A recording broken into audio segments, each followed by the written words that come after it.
Muy buenas acuaconfidentes, hoy os traigo otro capítulo más y en este caso para acabar el año había estado buscando desde toda mi vida profesional una especie concreta. Uno de los peces que realmente es la panacea, es la cumbre, es lo más que delicado que puede mantener cualquier acuarista.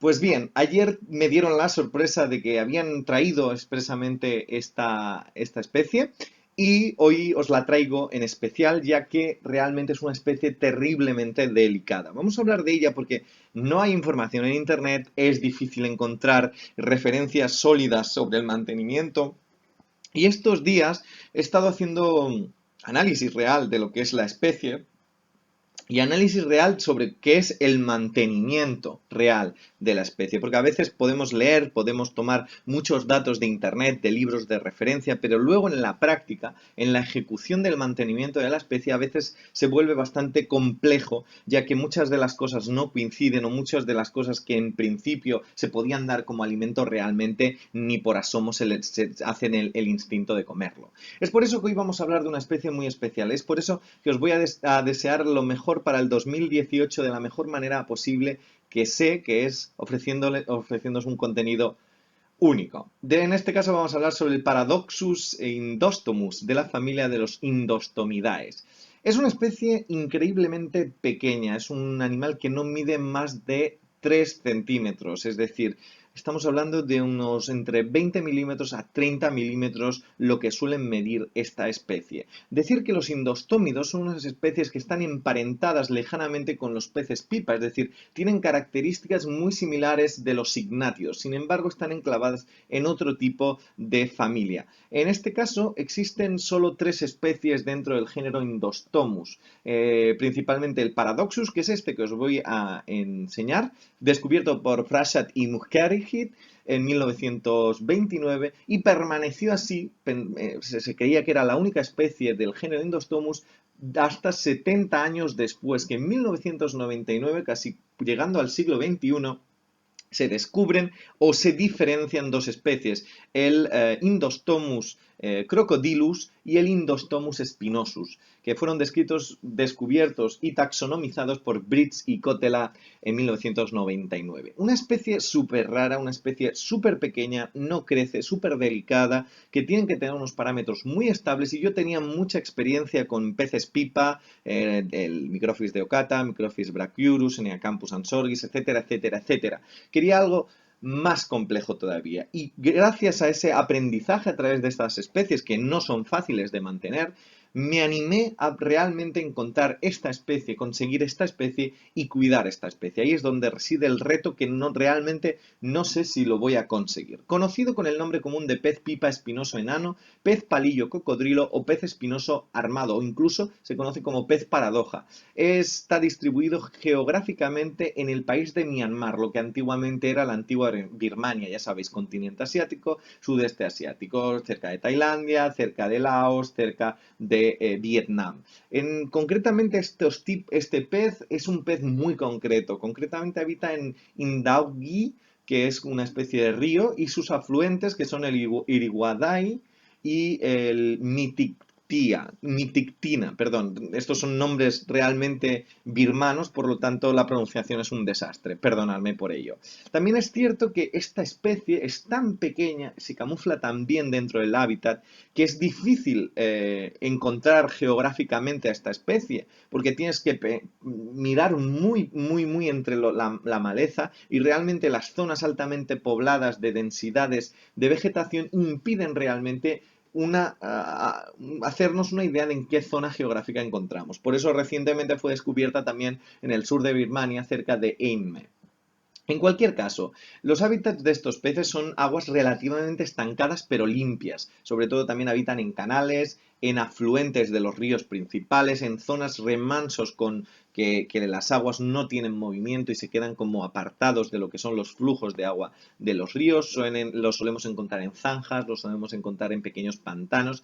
Aguas normalmente del 50 microsiemens por centímetro. Son temperaturas normalmente de entre 22 a 27 grados, pudiendo incluso adaptarse a 28 grados. El tamaño máximo, como hemos comentado, es un pez muy pequeño, 3 centímetros. Solo quiero que estéis viendo este vídeo y empecéis a compararlo con otros elementos que encontramos en este acuario, como por ejemplo los caracoles Tilomelania. Realmente en comparación con esto, con estos peces, los vemos enormes y es que son enanos, son muy pequeños, son unos seres muy frágiles. El acuario debe ser específico. De hecho, uno de los errores, este vídeo fue grabado en el acuario de Eneacampus, que todavía evidentemente estoy manteniendo y se están reproduciendo. Cuando los puse en este acuario, obviamente pensaba que era lo más adecuado, pensaba que era el biotopo ideal, pensaba que tenían cosas, similitudes de parámetros y similitudes de alimentación que podíamos más o menos juntar los unos y otros, pero luego me di cuenta que este pez, incluso los Eneacampus, que ya de por sí son unos seres muy pequeños, tenían incluso la tentación de ir a depredar a los indostómidos. Entonces, eso fue uno de los problemas que tuve, que fue que realmente me di cuenta que era también inabarcable, a pesar de que el acuario de Eneacampus es un acuario que tiene unos 80 litros, 90 litros, seguía siendo muchísima cantidad de litros para poder proporcionarles la alimentación adecuada, que encontraran la alimentación, encontrar los parámetros adecuados. Es por eso que ese fue un error de los míos que hizo que actualmente estén en un nanoacuario. Y es que realmente en muchas de las publicaciones, por eso siempre me gusta probar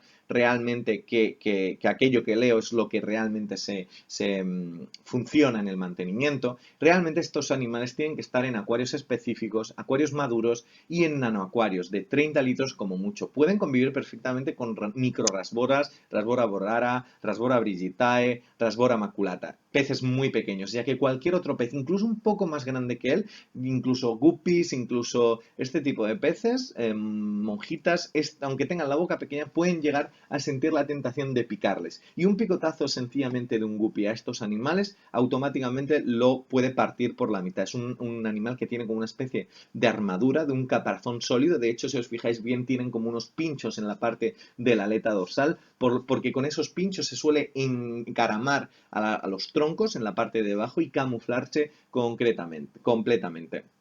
Muy buena oxigenación, aguas muy transparentes, alta filtración y sobre todo aguas de movimiento lento. No tienen un nado muy torpe, tanto a la hora de comer, coger el alimento, como a la hora también de ir a contracorriente. Por lo tanto, nada de movimiento en lo que sería las aguas. Sobre todo es un animal que es recomendable una luz de intensidad media o incluso baja.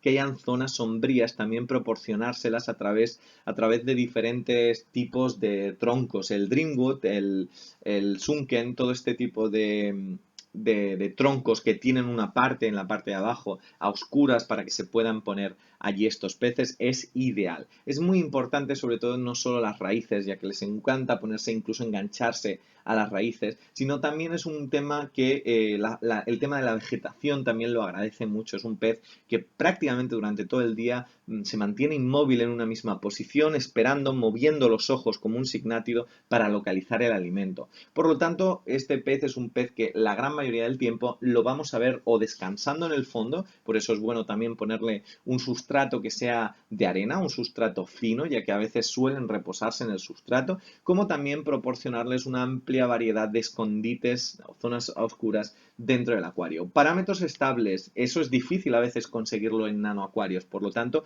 vamos a tener también esa dificultad y sobre todo nada de nitritos, nada de fosfatos, nada de excesos de nitratos, porque todo esto en estos animales son tan pequeños que rápidamente acaban muriendo. Para mi gusto y con mi opinión personal y por mi experiencia y por lo que he leído, creo que estos animales no son excesivamente delicados tanto en los parámetros o en el desbarajuste de parámetros, sino más bien son muy delicados en conseguir exactamente el alimento o conseguir que se adapten bien a la decoración del acuario, que no se estresen o que no estén constantemente yendo pues por las esquinas intentando salirse fuera del acuario. Intentaremos también que no hayan restos de comida, restos de ningún tipo de detrito, por lo tanto, nada que se esté pudriendo que pueda generar hongos que luego pueda contagiarlos. Por lo tanto, también eso es una cosa a tener muy en cuenta. Parámetros parámetros 6.5 de pH hasta 7.5.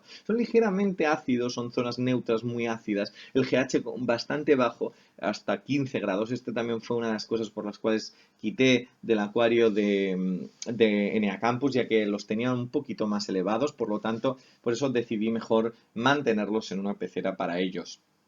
Tema de la alimentación, importantísimo. Son peces micropredadores y realmente son micropredadores. Es decir, si ya teníamos problemas con los Eneacampus, ya que la boca es súper pequeña, tiene la boca, estos peces tienen la boca como una tercera parte del Eneacampus. Por lo tanto, todavía tenemos que encontrar animales que sean todavía más diminutos y que además sean acuáticos. Vamos a tener dafnias recién eclosionadas, necesitamos larvas de insectos muy muy pequeños, gusanos del género anélidos que sean extremadamente pequeños, sobre todo también artemia recién eclosionada y otros tipos de zooplancton, pero siempre tenemos que encontrar alimento vivo de pequeño tamaño que no corra, ya que estos animales son muy torpes a la hora de ir a cazar. Por lo tanto, también vamos a intentar, sobre todo, tipos de anélidos, de microgusanos que se queden en el sustrato y que realmente no, o nauplios de artemia, que no acaben excesivamente moviéndose. Todo este tipo de cíclops, dafnias, pero en estados larvarios muy, muy pequeños. También es cierto que el temperamento son peces relativamente gregarios, es decir, habitan en grupo y de hecho yo ahora mismo poseo en mis instalaciones 4, pero sí que es cierto que de vez en cuando entre los machos suelen haber bastantes territorialidades, que a veces afrontar eso dentro de un acuario, un nano, es complejo si no ponemos suficientes huecos para que realmente puedan escaparse unos de los otros. Es por eso también que sí que es cierto, y además los he visto un par de veces, que una vez empiezan a afianzarse y empiezan a aclimatarse, que ya he empezado a ver como alguno de ellos comía y cómo se peleaban entre ellos, eso son buenas señales que nos están indicando que se están haciendo las cosas correctamente. La zona natatoria es un animal demersal, es bentónico, es un pez de suelo, aunque también es cierto que lo vamos a encontrar boca abajo, enganchado debajo de un tronco, lo vamos a encontrar camuflado entre las hojas, es decir, siempre lo vamos a ver que está ocultándose, ya que es una manera de su manera de supervivencia. Longevidad de los Indostomus entre 3 a 5 años, como siempre, como signátidos o emparentados con los signátidos, con una vida bastante corta. La experiencia para mantenerlos, avanzada. Ni son fáciles de encontrar en el mercado, ni son fáciles de mantener. Es un animal que tienes que tener mucha experiencia con signátidos, peces pipas de agua dulce, por lo tanto vamos a ir con mucho cuidado en este sentido. El dimorfismo sexual, los machos tienen una coloración más marcada, un color más oscuro, con las rayas bien definidas, las hembras son un poco más claritas y además son un poco más redondeadas, los machos son más como un palillo, son más estilizados y además también los machos tienen aletas pélvicas bastante grandes y alargadas, con unos radios exteriores que están ligeramente curvados hacia la parte exterior y las hembras en cambio tienen las pélvicas más rectas, más delgaditas, etcétera. Eso también es porque a veces cuando van a reproducirse se tienen que enganchar.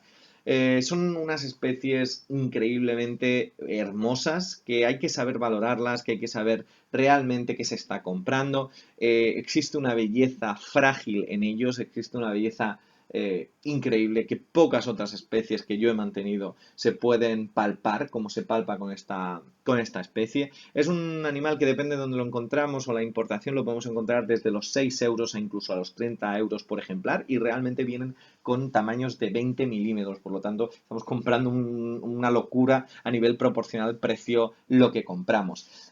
Son especies maravillosas. Acabar así este año tan maravilloso gracias a todos vosotros es un lujo. Es un lujo que cualquier acuarista le gustaría tener, ¿por qué no decirlo? Es un placer haber compartido con todos vosotros, con todos los canales, con toda la gente que me quiere, que no me quiere, que me comenta, que no me comenta, que me deja like, que me deja dislike. Estoy orgulloso en general de todos vosotros. Os deseo lo mejor para 2018. Muchísima suerte, muchísima suerte para todo el mundo. Os deseo lo mejor y ahora, evidentemente en Navidad, todavía muchísimo más. Os deseo lo mejor. Nos vemos en el próximo vídeo y en el próximo vídeo habrá una sorpresa que seguramente será para Reyes que os va a encantar a todos. Muchísimas gracias de corazón.